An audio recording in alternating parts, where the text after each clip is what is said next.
After having already rested, Jessica awakens to this night, seeing that only a few of the kindred of the city still would like to have words with her. Whether a sense of relief or paranoia sets over her because of this is left in the air. Welcome back to Vampire the Masquerade, Coteries of New York, everybody. I hope you're enjoying. I was going to record some Star Sector tonight, but I just had my Vampire the Masquerade stream, our weekly campaign, and I'm in a very vampire-y mood, so I figured why not continue and then play through some more. Our choices are a Tremere, a Malkavian, and a Gangrel.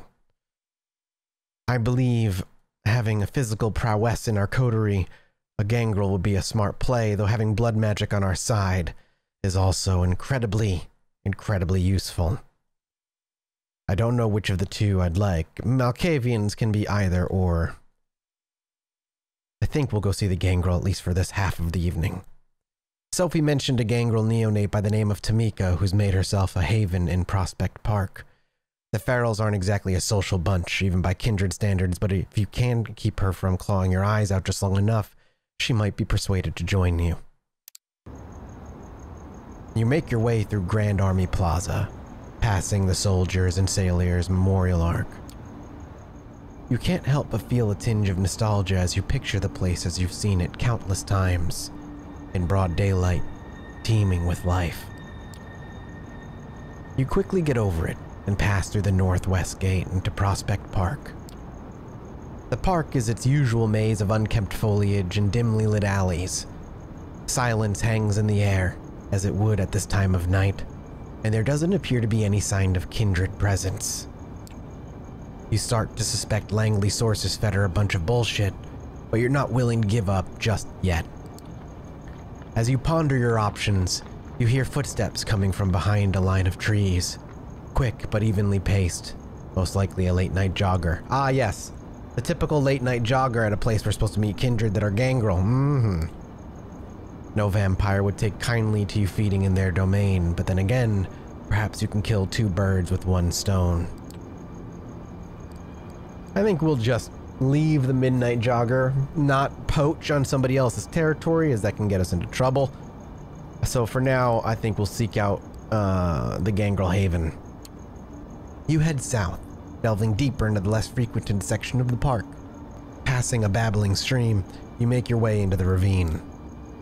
Home to some of the oldest trees in the park, it's a place to go when you want to get away from the crowd and enjoy some one-on-one time with nature. And that's during the day. At night, it's bound to be a Gangrel's delight. Making your way through the brush, you come across a rocky crevice hidden behind a wobbly chain-link fence. You leap over the fence in a single bound, trying to land as quietly as kindredly possible. The crevice looks deep enough for you to think twice about jumping in. Instead, you peer into the darkness below, listening intently. In a split second, the air by the side of your head swirls like a vortex. Driven by sheer instinct, you lean back just as five finger-shaped razors cut through the darkness, missing your face by an inch. A clawed shadow jumps back a few paces, preparing to correct its mistake. You catch a glimpse of the assailant. Looks pretty animalistic, all right, but he's not the one you're looking for. For starters, it's a he. Just as he's about to lunge at you, a snarl resounds from the bushes nearby, stopping your foe in their tracks. Out of the shadows emerges a young woman, baring her teeth ever so slightly. She walks over, calmly, her eyes fixed on your assailant. Her presence is enough to make him reconsider attacking you, but not to withdraw completely. He glances over to her, puffing up his chest. "Stay out of it, Tam. I smelled her first." Tam. Well, how about that? She raises an eyebrow but remains silent. Her compatriot turns back toward you. "You shouldn't have come here, girlie. I'm gonna fuck you up so bad you'll be wearing your tongue as a fucking necktie." Tamika looks at you expectantly. We will just assert our Ventru dominance, our blue blood, our right to rule over the weaker-willed. Your eyes find his and your words become imperatives, grasping your victim's mind like a vice. You're getting ahead of yourself, little doggy. Go on now. Yep. Noticing what is happening, Tamika looks at you with anger and disbelief. Her friend staggers and shifts his weight, barely managing to stay on his feet. Fighting against the strain, he sinks his claws into the back of his head. A few drops of blood trickle from his nose. You Ventro bitch! I'll rip off your tits and feed them to you. A fierce growl echoes across the alley, stopping the savage in his tracks. Tamika walks over to her comrade, her fangs glistening in the dim lamplight. She puts her hand on his side of his chest, caressing his hair and tugging at his ear as if she was scolding a puppy. She leans over and speaks in a voice that's firm yet oddly affectionate. It's okay, Raoul. I'll handle it from here. The male gangrel looks at her with a mix of timidity and resentment, then turns back toward you.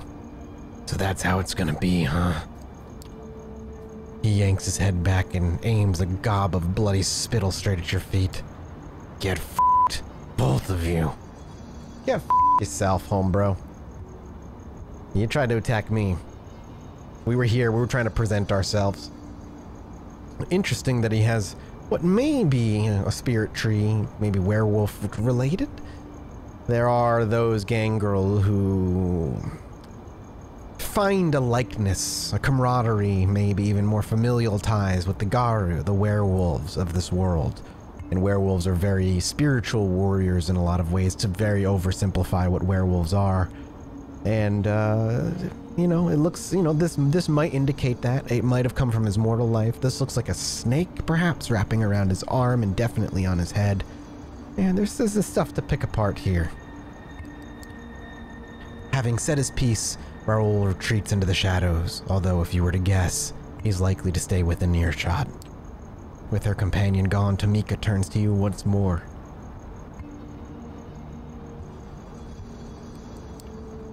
What do you want? Man, is Jessica the stereotypical Ventru to talk down to gangrel as though they were animals? They have a fierce independence about them, but so do the Bruja. Jessica's too new to hold those stereotypes, I think. Straight to the point, huh? I like that. I don't care what you like. Now quit stalling. You have something to say, say it. I come with an offer. I'm willing to offer you my services, such as they are. All I would hope for in return is a fruitful, long-lasting relationship. You want to help me with something because you want to be my friend? That about right? Well, first of all, I didn't say friend, so I imagine no matter what I said, this is going to be the reply I got, unfortunately. Yeah, well, when you put it that way, it does sound corny, doesn't it? Uh-huh. She puts on a veneer of skepticism, but you can tell she's intrigued. Corny's not bad, though. I think I'm okay with corny. What I'm not okay with is putting my ass on the line and getting stabbed in the back for my trouble. So why exactly should I trust anything you say?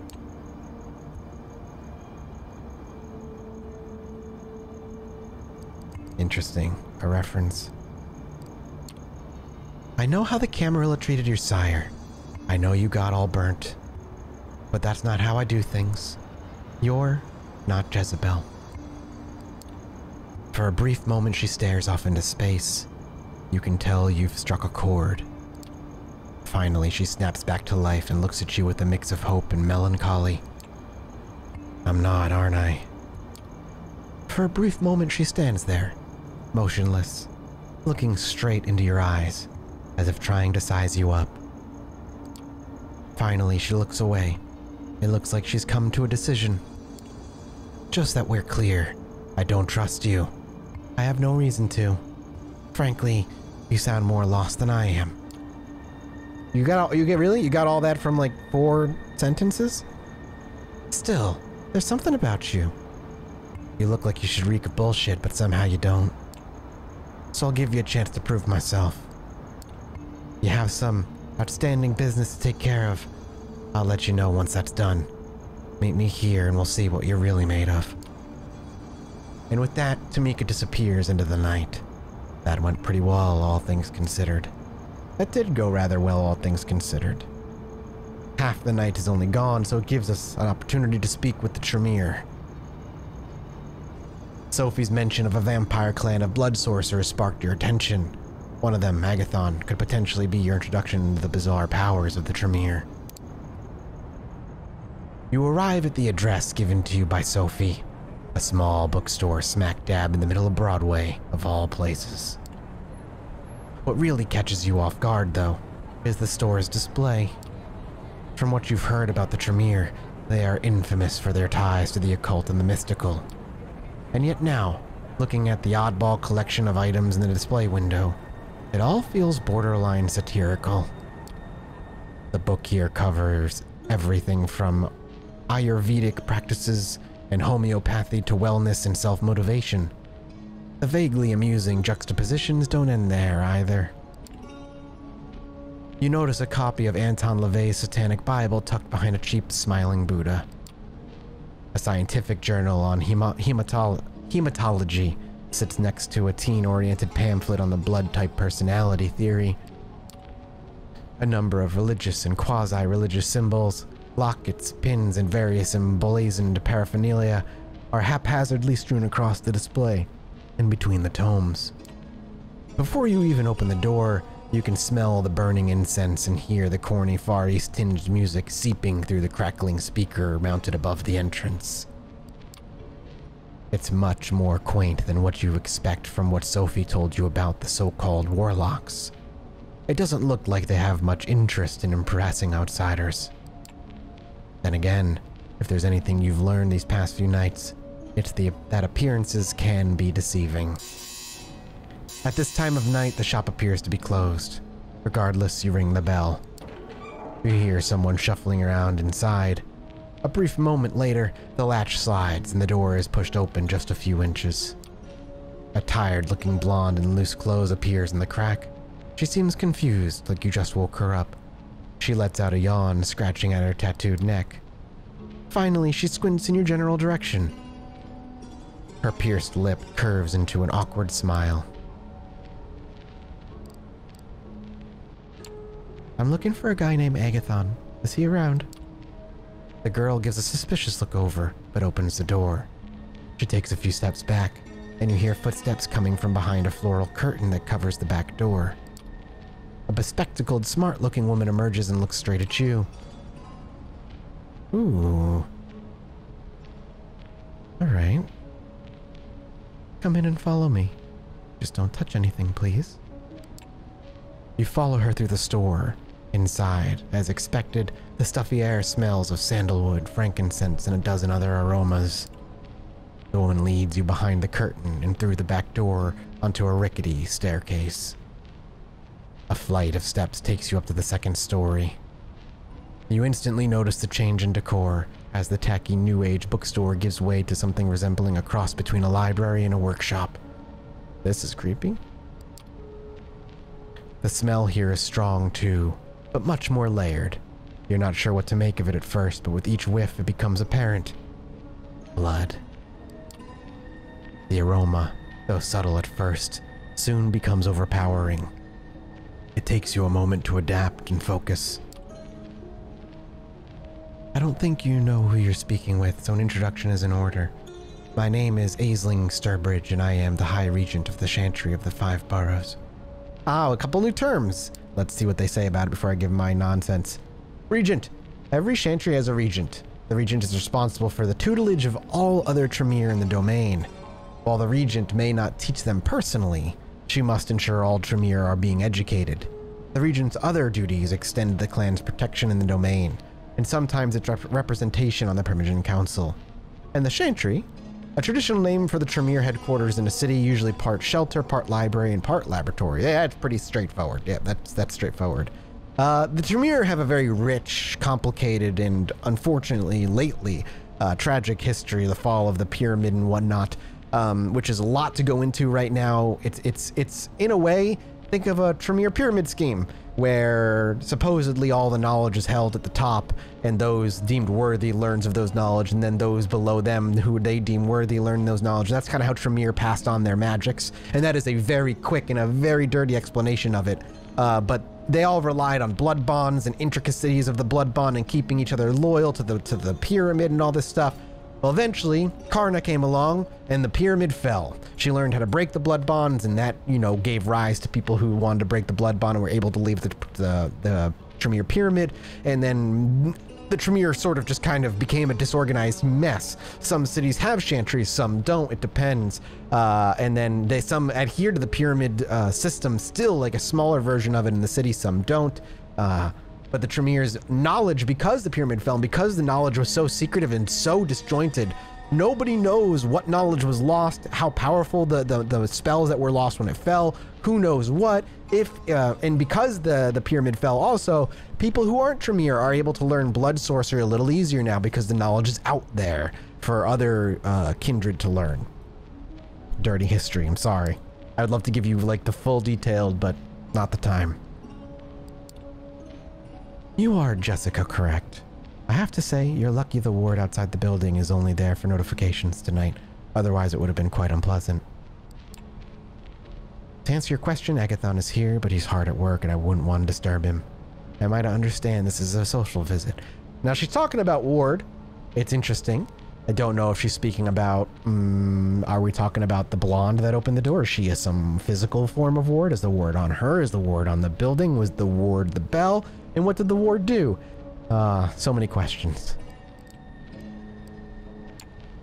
Wait, how do you know who I am?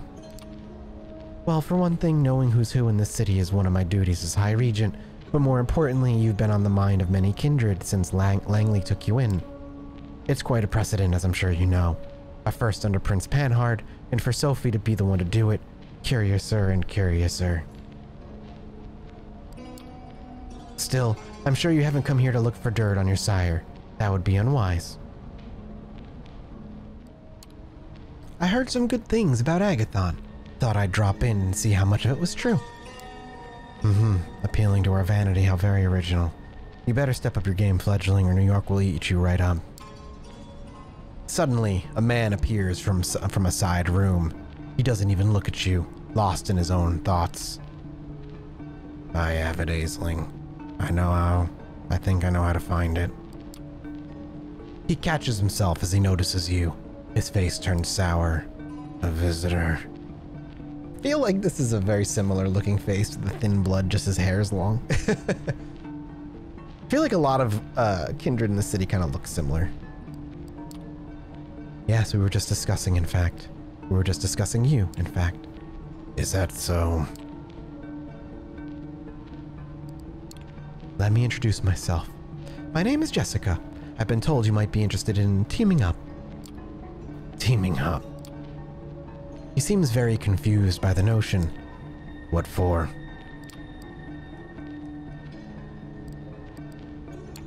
I could assist you in your work. I can be quite helpful. Know I can count on someone to return the favor.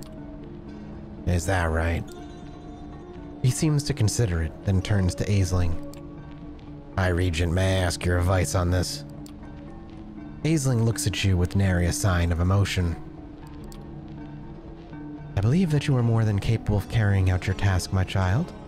I do not think any assistance will be necessary. Ah, so he is directly the child of Aisling. Oddly enough, he seems somewhat disappointed. Your confidence in me is appreciated, High Regent. It has been earned. So it's settled then. I would kindly ask you to leave, fledgling. We have many matters to discuss, matters not meant for undiscerning ears. Both of the warlocks look at you expectantly.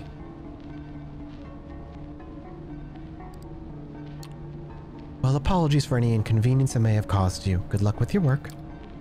You make your way downstairs. As you pass the blonde who now seems to be napping behind her desk, Agathon reappears behind you. Wait, come back up for a minute. Somewhat confused, you follow him back to the workshop. Aisling is leaning against a wall, watching you both with a keen eye. Listen, I tend to work alone. Not used to socializing, but He hesitates for a while. When he speaks again, it almost comes out as a mumble. I could use the help tonight. Would you be interested in teaming up? Why don't you start by giving our intern here a brief explanation of what it is you're after? Agathon gives Aisling a hesitant look, but the woman nods approvingly.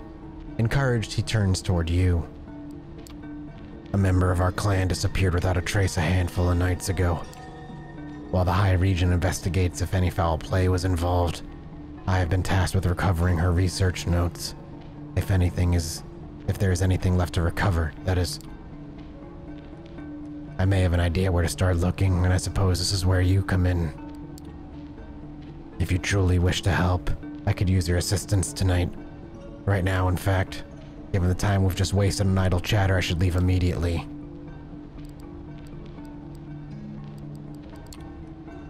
The research sounds pretty important. What's it about? A single glance at Aisling is enough.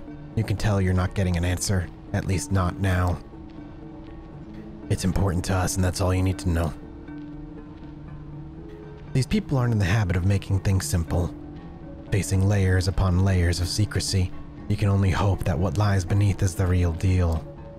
I'm heading out. Are you coming or not?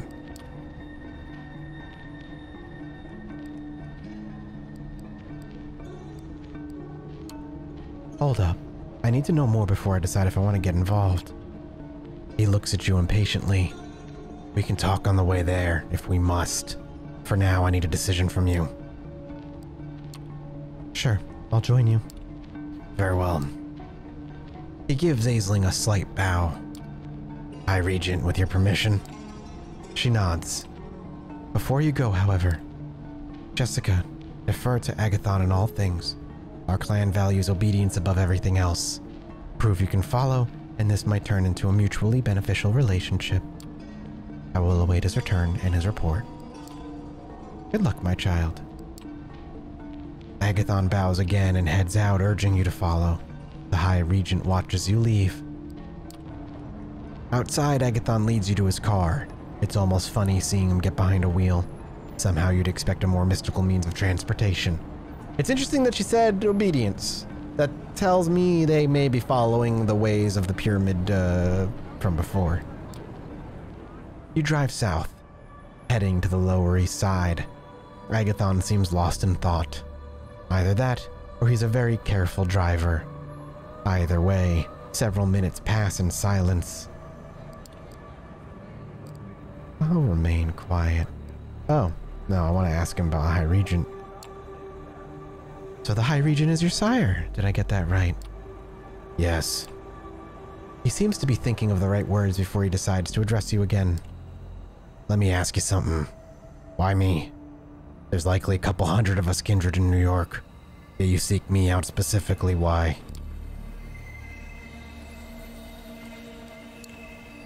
I've been told of a few younger vampires I should meet. You sound like an interesting guy. Interesting? Oh, I see. Once more, he grows silent.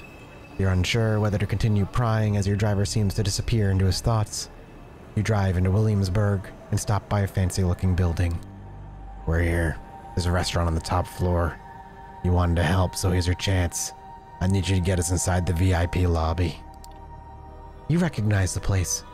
It's where you were embraced a mere few nights back. Funny how this restaurant is apparently a vampire magnet.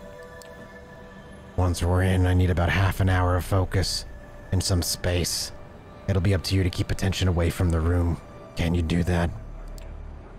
He doesn't wait for an answer and points to the front door. Go ahead, I'm right behind you. It is rather interesting that we are now back at the building where it all began. And yeah, that's the same room.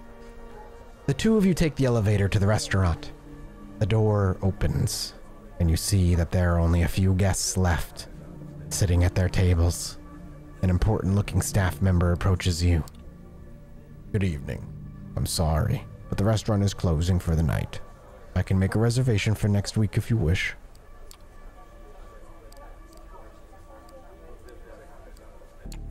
Hey, we're not your regular customers. In fact, we're location scouting for a movie. We'll just take a quick look around and we're gone. No, I'm sorry, we're not interested in being featured in a movie. I still have to ask you to leave. I would suggest Smith and Walensky or the 21 Club.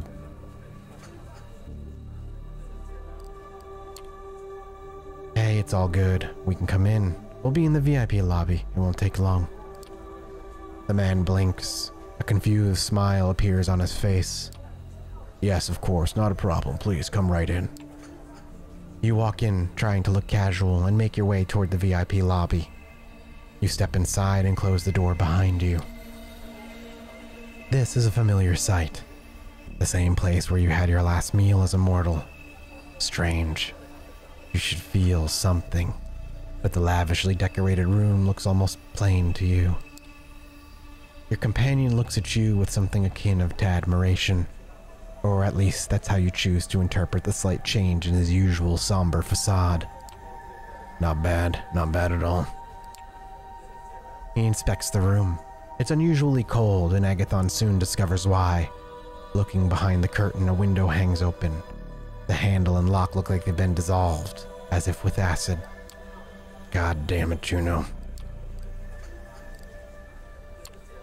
Whoever Juno is, it looks like she's no longer here. A flash of fury sparks in his eyes. Yeah, no kidding. He takes a frantic look around the room. This changes things. Keep an eye on the door. I'll need some time, half an hour at the very least. Nobody disturbs me, understand? He hastily pushes a couch and some potted plants out of the way, moves a bar stool and takes out a carved knife. Cutting into his own arm, he lets some of his blood drip onto the wooden floor. It's pretty fucked up, the way his flesh oozes the deep red, thick vitae. In life, you'd found it stomach churning, but right now you feel weirdly turned on by the sight. What follows is more disturbing yet. With one hand, he sheathes the knife and seals the wound. With the other, he smears the blood around him while muttering some weird chant. It sounds vaguely Latin, but you're pretty sure it isn't. It's all more than a little disconcerting, but he seems to know what he's doing. A few moments later, the circle starts glowing faintly as thin wisps of smoke surround Agathon. He sits in the middle, legs crossed, eyes closed. Minutes pass. Agathon's face twitches from time to time, and his head turns every now and then, as if he was looking around or listening in on a conversation. The smoke grows thicker, forming a veil around the mage. You expected something more flashy, but it's still a sight to behold. Interesting they use the word mage here. I would call him a blood mage at best. You wonder what the point of it is, but refrain from asking. It's probably best to let him do his thing. For close to 30 minutes, you're left to your own devices. Then suddenly the door opens slightly and the manager leans into the room. You tense up for a second, but he just gives you an awkward smile. Anything you need. You shoo him away before you can take a closer look at your companion, and he retreats obediently. 2 minutes later, Agathon casually gets up off the floor and walks over to the sofa. He pushes his hand in between the cracks in the upholstery and fishes something out. He then turns to you and nods. We're done here, let's go.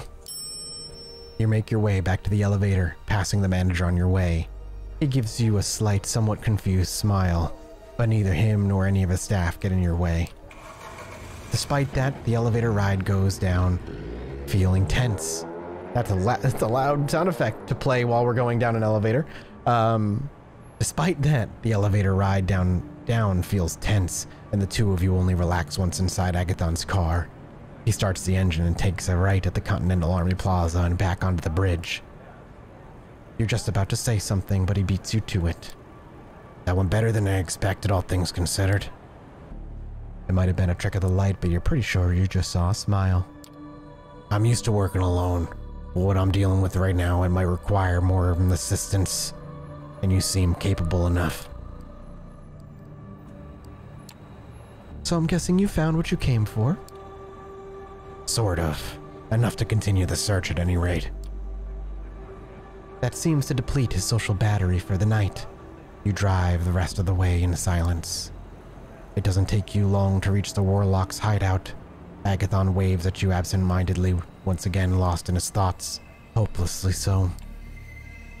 One of these nights you should probably take him up on his offer. Who knows? If you gain his trust, maybe you can actually break through his stoic facade and meet the man underneath. And the night ends, and Jessica only has one left to speak to. I wonder what waits for her now.